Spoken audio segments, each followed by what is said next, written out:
This entire team has been lifted tonight by Odell Beckham. This is sick. Put this to music.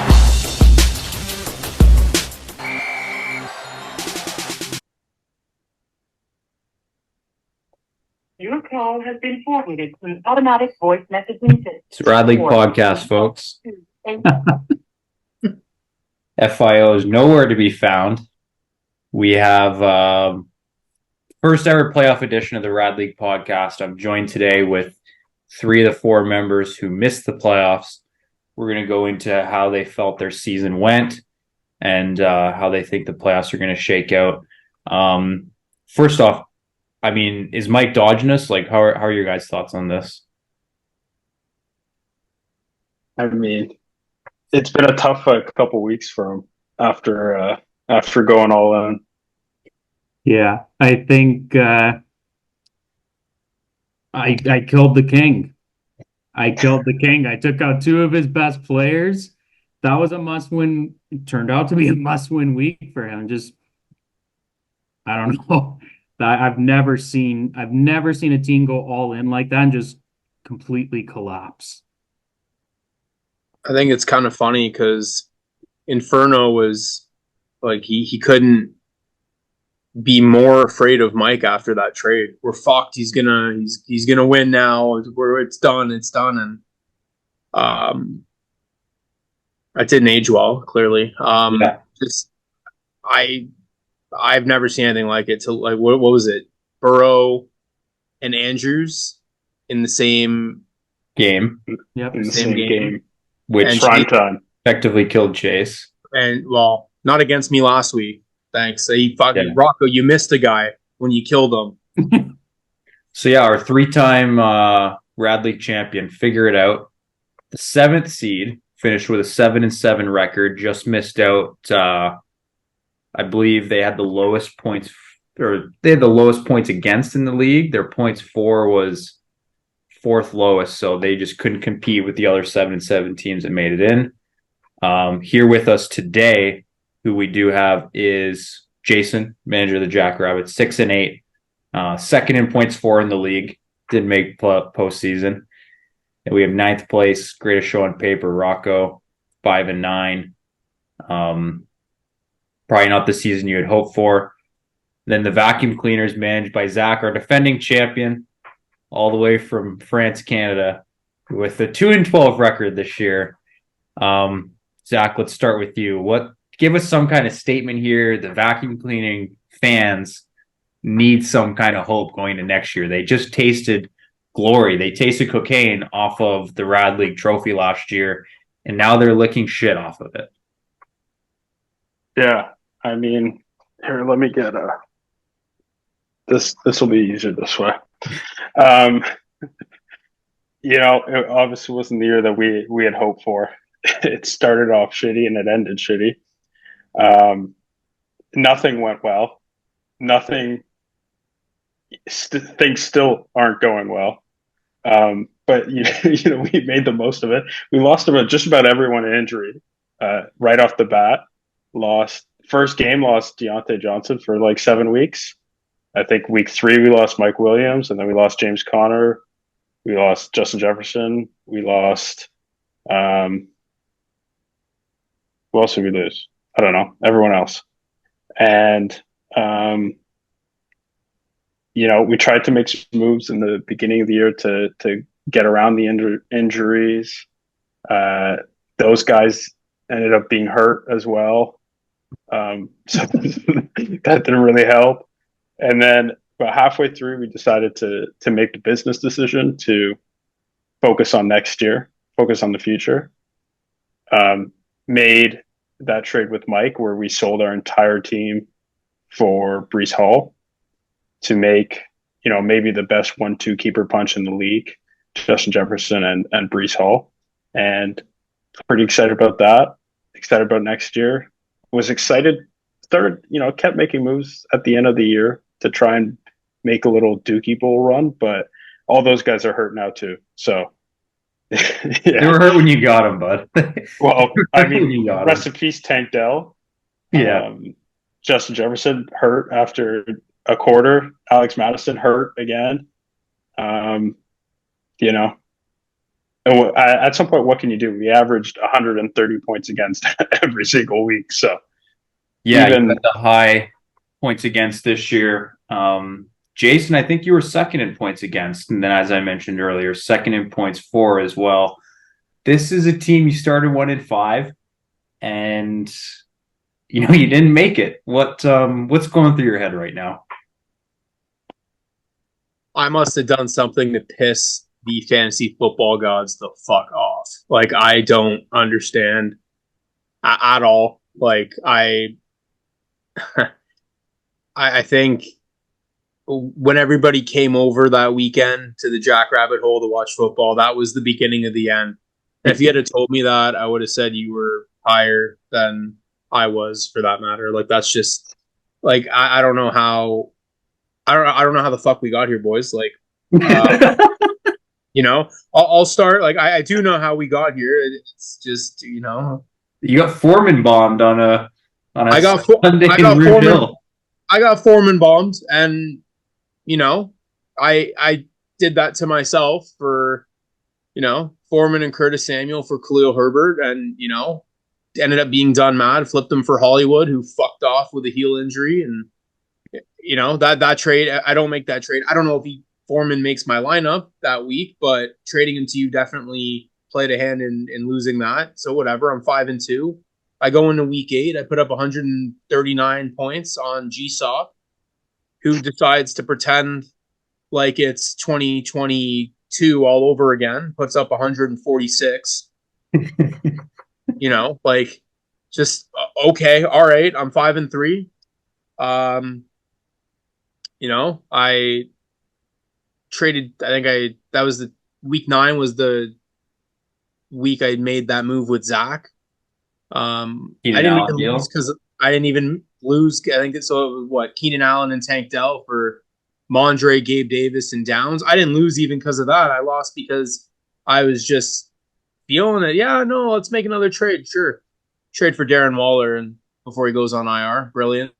Going back the other way, Taysom Hill. So I lose that week to Dawn. I think because of Taysom Hill. There's 2 weeks there. Lost a job.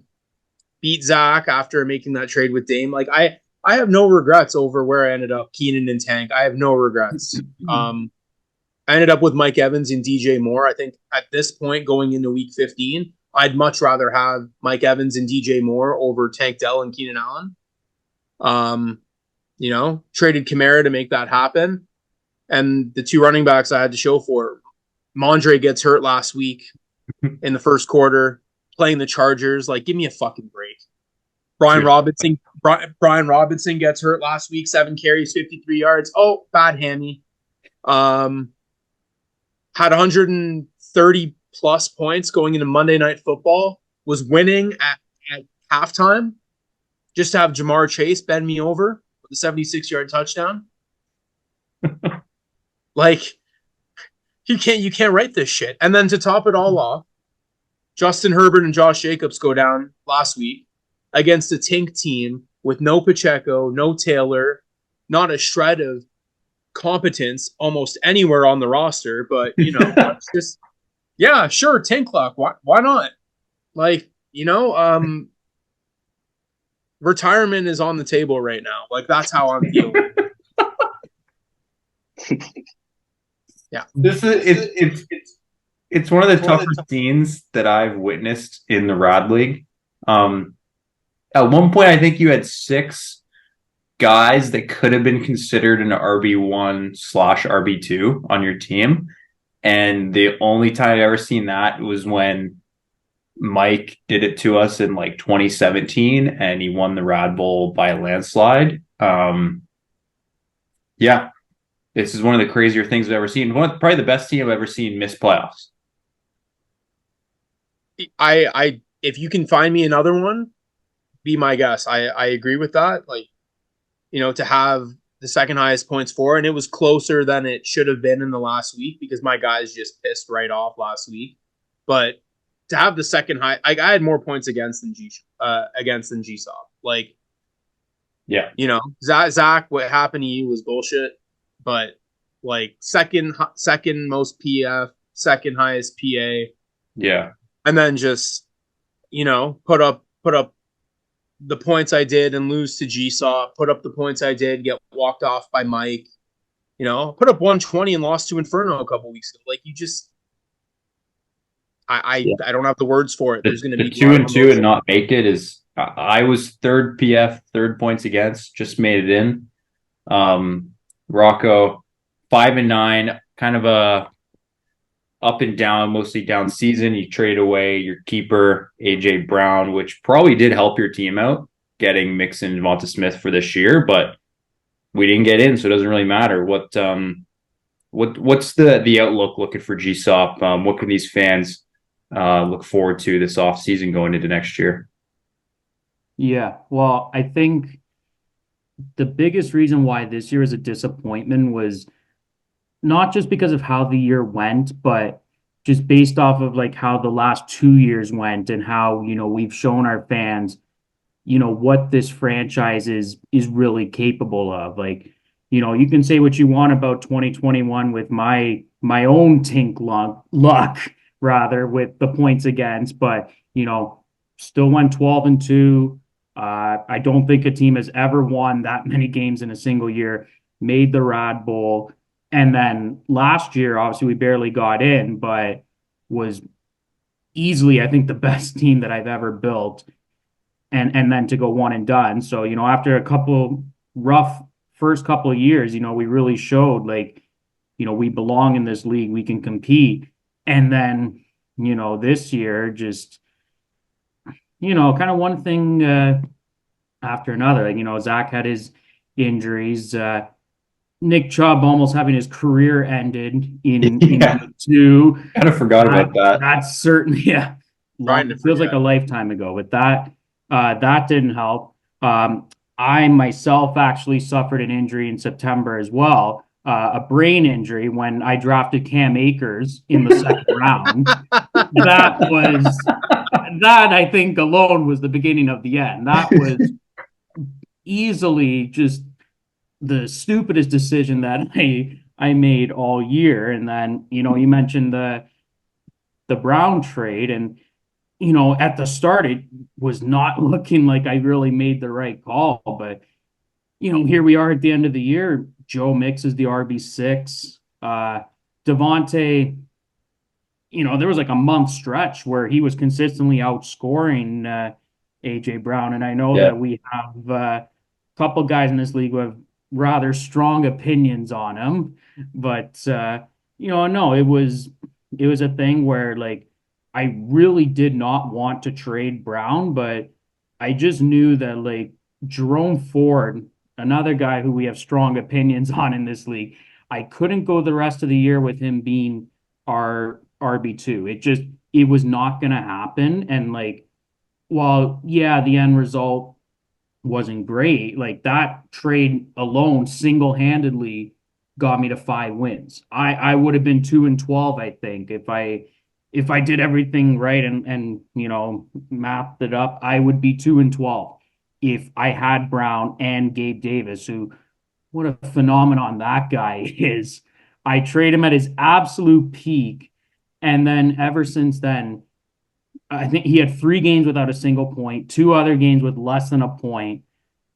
Like, I've never seen anything like it, where a guy is just like top of the mountain the first 5 weeks, and then it's just the fucking 18-wheeler off the cliff. So who are we going to be keeping? We've got Bijan Robinson, and then is it going to be Devonta Smith?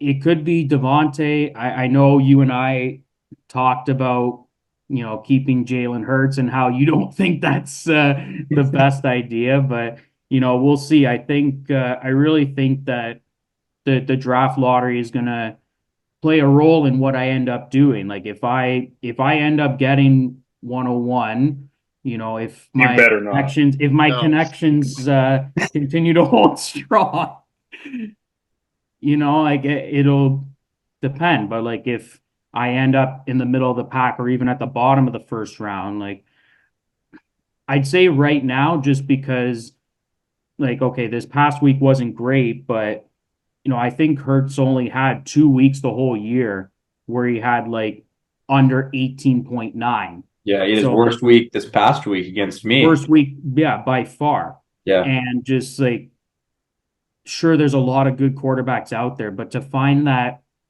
consistency in the rushing upside that he has, it pushes me towards it. But then I realize too, it's like to go into the year with no wide receiver at all, like it's going to be a long winter. Obviously, we got a lot of reevaluating to do with the scouting department. But yeah, we got some decisions to make. Right, if I had to decide right now, I'd say Jalen, but I think things will probably change. Like I said, depending on the draft lottery and who ends up where, things will change. But right now, it would be Bijan and Hurts. All right, let's shift our focus here. We've got playoffs starting this Thursday.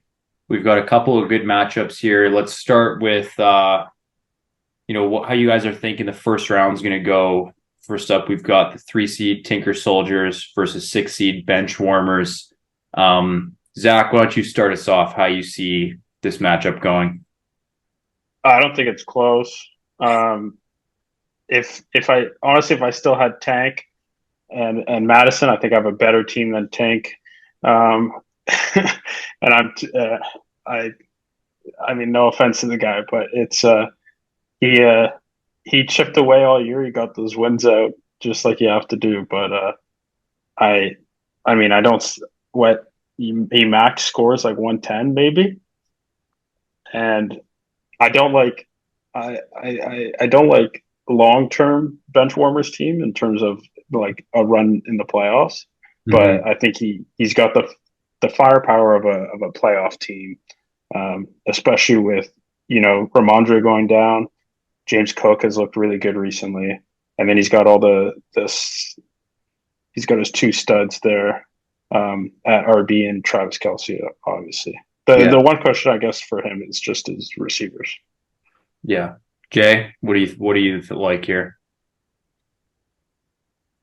I'm in agreement with Zach. I think it's not even close. I think the benchwarmers are going to lay the smackdown on Tink, the one that's been long overdue. We know the Kansas City Chiefs aren't used to losing and getting calls against them. I think Mahomes, Kelce, and Rashee Rice go off next week. I think it could get messy, to be honest. Kamara's got he's got the Giants. Yeah. Could get messy. Go benchwarmers. Rocco, is this a sweep? Yeah. I will give Tink his credit, for some of the management decisions that he made early in the year with his draft, the impulse trades, he got 9 wins. He was a 3 seed. I got to give him credit, but the team's an abomination. I'm going to put it simply. It's not a good team. You had 9 wins and the second fewest points for. It's even so in my 12-2 year, when everyone cried about my points for, I was at least 6th. It's not great, but it's respectable. You can't win 9 games and have the second fewest points and then think, strategic managing. No, you got fucking lucky, brother. And I'm on the bench warmer train. He's lost 3 Rad Bowls. I'd love to see him make a run. This definitely isn't his strongest team. There's definitely been some disappointments. Pollard definitely didn't have the year he was hoping, but I think that Tink will do what Tink does, but I think the Luck's run out. It's midnight. Time's up.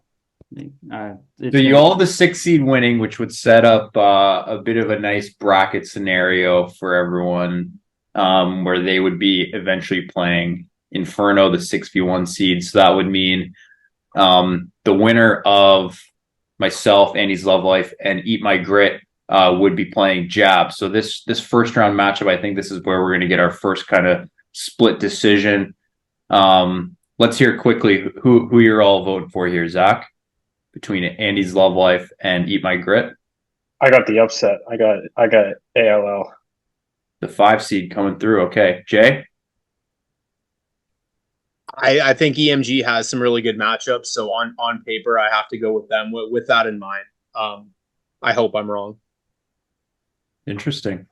Rocco, this is the tiebreaker. Yeah, this was a tough one, like EMG back in the playoffs for the first time in 5 years. It's not a bad team, but I like ALL just because it's, your team, you're either getting 85 or 145, and there's no in between. And like, just with some of the matchups you have, like CD has the Bills, Lamar has Jacksonville, Monty has Denver. Like, I just, I think it's going to be one of those weeks where we see ALL go nuclear, and EMG's playoff return is going to be a quick one. It's one and done. Wow, so this would bring us to a pretty star-studded final four with Inferno versus the Benchwarmers, and then Andy's Love Life versus Jab, the Jabronis. Jab and Inferno have been, some of the highest scoring, highest popping teams to end the season here, in the last 4 or 5 weeks. Inferno Benchwarmers, you were all high on Inferno or high on the Benchwarmers over Tink. How do you think they're going to fare up against Inferno? Is Tink just that bad? Do you went with a clean sweep, or do you truly believe in this beat-up team? I really don't want to say this, and it pains me to say this, but this Inferno team might be the best team I've ever seen. He's got no weak spot.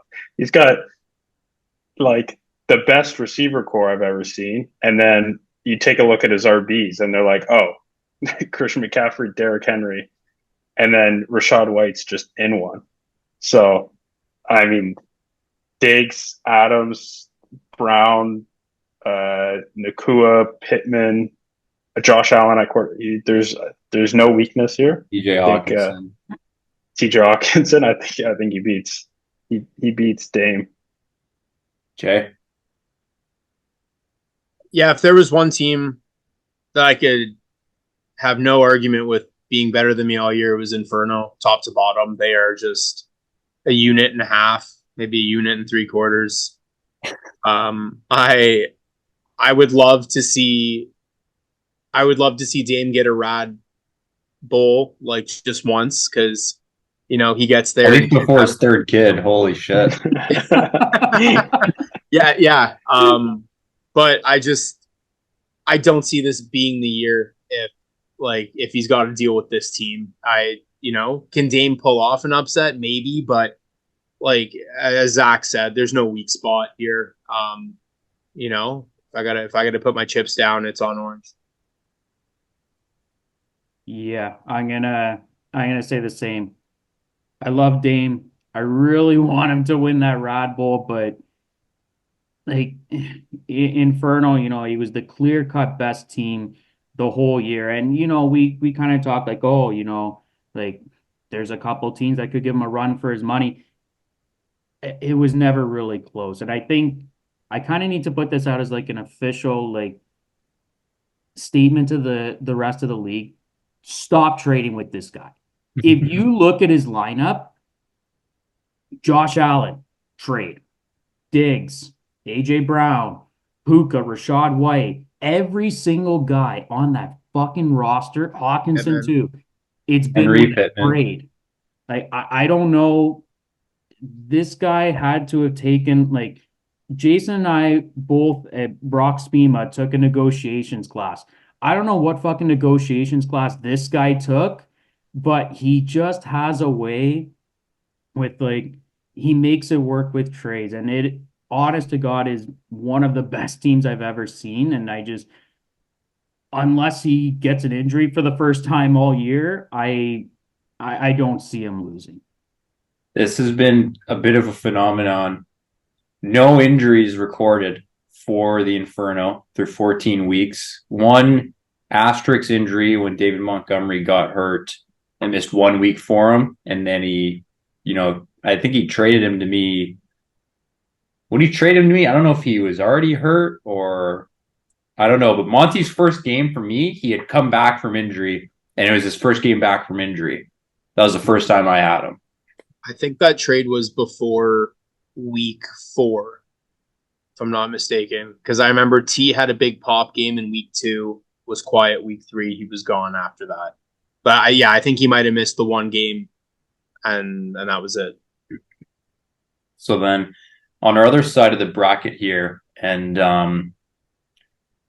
so we had myself first, Jab, and Jason, we'll get to your bracket at the end because you had a little bit different there. Zach, Rocco, who did you think would be coming out on top between Andy's Love Life and Jab? Two teams that have been battling it out, quite often this year.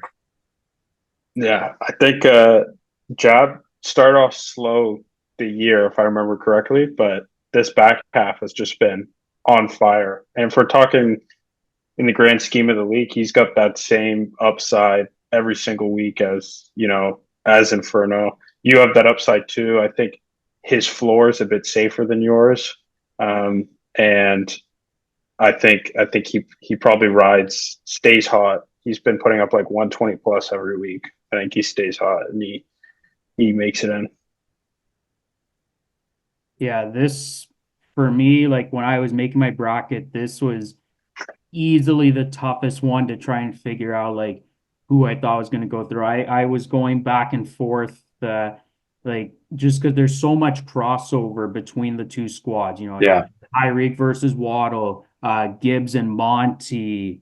Like it's insane and just Watson, Reed, yeah, Boys, exactly. D, CD, Yeah. Debo Kittle. It's yeah, like it's insane. And like another team that is back in the playoffs after a fairly lengthy absence, and unlike EMG, I think Jab makes it through. Like it should be probably the highest scoring matchup of the playoffs. Just Jab's been on an absolute heater this year. You got some tough matchups like Lamar has the Niners, and it'll be close. There's going to be a lot of points. You said it yourself. When you guys play, expect a lot of points. Yeah, we most recently faced off in week 13, and he came away with a 142 to 139 victory. Crazy. It'll be close. There'll be a lot of points, but Job's been on a high, and I think he just keeps on rolling. So that would leave us with a Inferno Job final. The two teams at the bye week, the two top seeds of the league.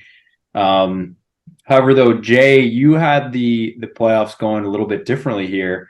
As you said earlier, you had EMG beating myself in round 1, and you actually have EMG beating Jab in round 2 and making it to the finals. What were you seeing there in that second round matchup? Is this just a rivalry thing and you want to see Jab kind of pushed down a little bit, or what's going on?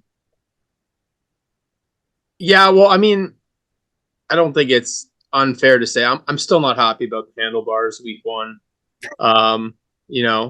Caught me in a weak moment, Central Park, like just right. I own the guy. I own the guy for 5 years, and he beats me twice this season. I missed the playoffs.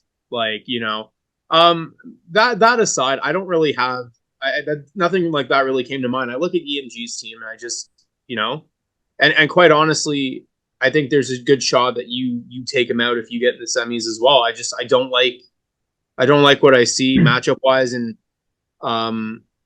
obviously there's going to be a differing opinion on this, but I think, he's been on a high recently for sure.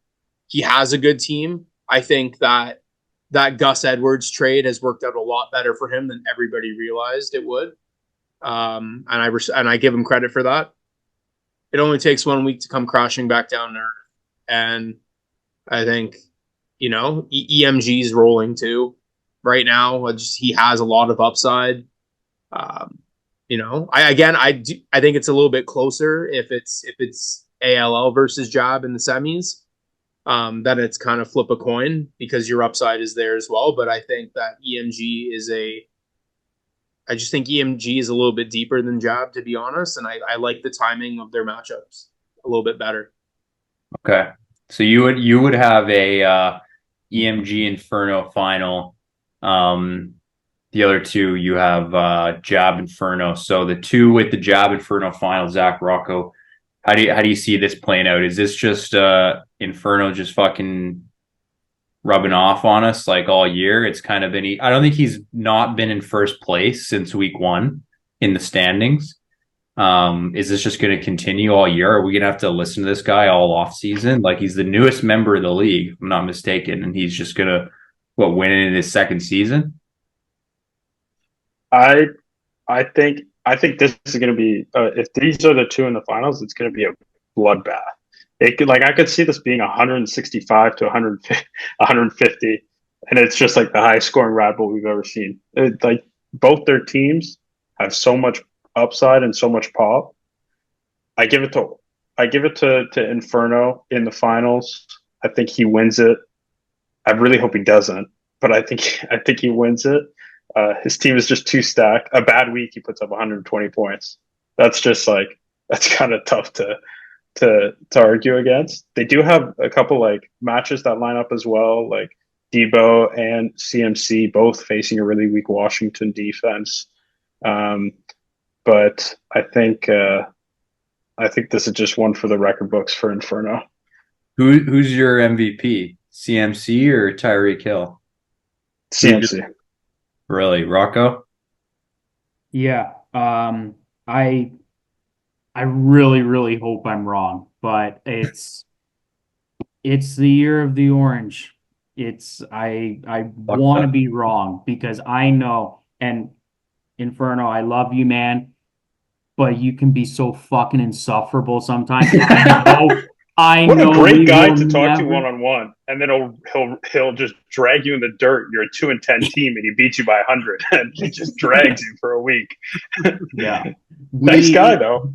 Outside of that, the best guy, but we will never hear the fucking end of it if he wins the goddamn Rad Bull. And again, this is probably the best team that I've ever seen built, and I built a team last year that was consistently projected for 130 plus. And this team is just, I honestly think it's better than that. It's like Zach said, there's no weaknesses. I want to be wrong. I really want to be wrong, but I don't see him losing. I think it's Inferno's to lose. MVP race, who do you like between these two? I gave it to Tyreek. Okay. I gave Tyreek my MVP just because, we're in a standard league. So you don't get extra points for the catches. And the fact that I think now it's 3 weeks the entire year where he hasn't put up double-digit points for a wide receiver is just, it's unheard of. He's having an unbelievable year.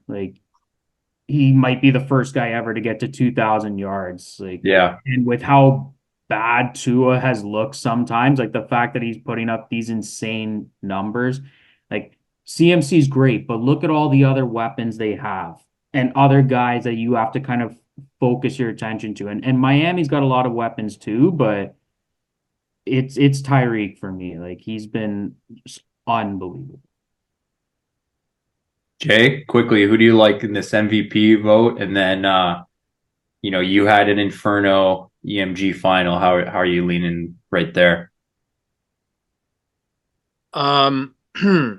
I mean, how do you? I understand Rocco makes some good points about Tyreek versus CMC. I can't argue with how valuable CMC is. It's just it's undisputed. So consistent.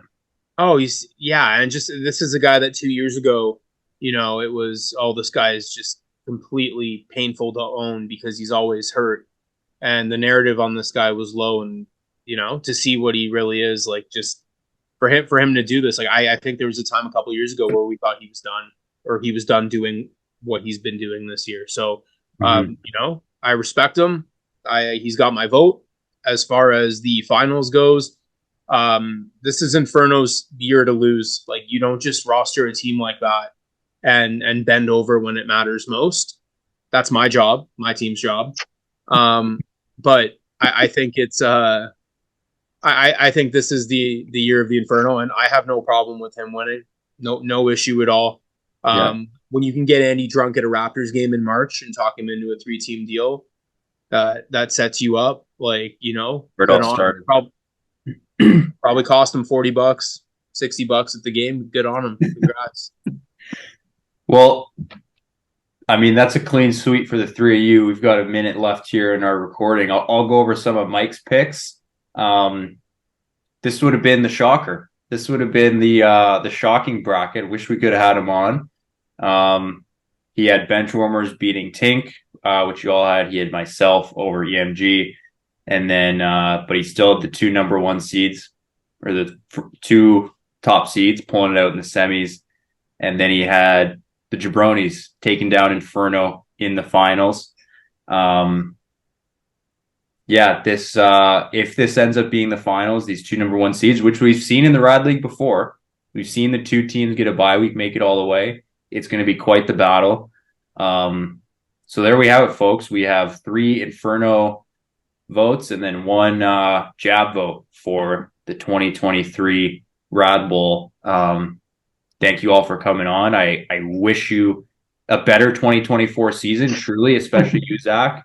I brought you into this league. You won a chip, and now we're down at the bottom, but I have faith that we can get back up. Appreciate it, brother. We got a good core. Thanks for coming on, boys. Yeah. Beat Orange.